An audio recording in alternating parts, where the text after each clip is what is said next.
Hello guys, என் பேர் அருண்.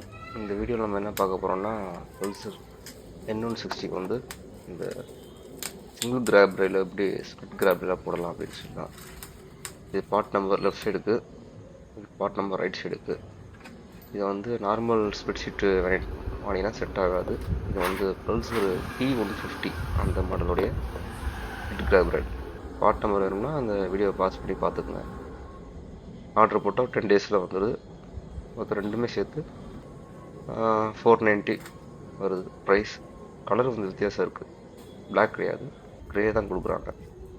ரீஃபண்டாக தான் வருது. ஸ்டாக்கை கலட்டினோம்னா உள்ள ஒரு வாசர் கொடுத்துருக்கோம். அந்த வாசர் எடுத்துட வேணாம், திரும்ப அந்த வாசர் எங்கே இருந்துச்சோ அங்கேயே ஃபிட் பண்ணிடுங்க.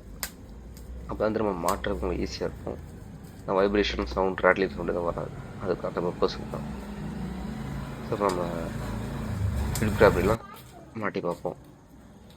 ஃபிட் பண்ணியாச்சு. ஆனால் டிஃபால்ட்டாக பிளாக் கலராக க்ரே கொஞ்சம் வித்தியாசமாக உங்களுக்கு ஃபீல் ஆகலாம்.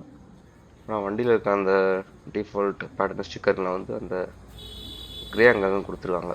ஸோ அந்த க்ரேவும் இந்த கிராபிலோட க்ரேவும் சிமிலர் தான், மேட்ச் ஆகுது. ஸோ அதனால் நீங்கள் திரும்ப பிளாக் பெயிண்ட் அடிக்க தேவைப்படாது, அவசியம் இல்லை. நல்லா தான் இருக்குது பார்க்க.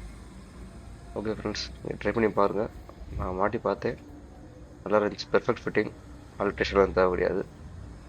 இப்படி பிடிச்சிருந்தா லைக் பண்ணிக்கோங்க. Okay, thank you.